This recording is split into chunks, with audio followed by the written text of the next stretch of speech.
Million views cross हो चुके हैं और बहुत अच्छे अच्छे कमेंट्स हैं और भी लोग ज्यादा से ज्यादा इसको सुने।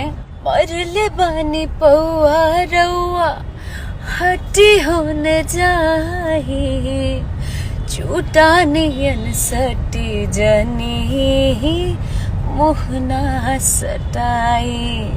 सो गाइज, ये गाने को आप लोगों ने बहुत सारा प्यार दिया है। एक दिन में 1 मिलियन व्यूज क्रॉस हो चुके हैं और बहुत अच्छे अच्छे कमेंट्स हैं और भी लोग ज्यादा से ज्यादा इसको सुने और अच्छे अच्छे रील्स बनाए।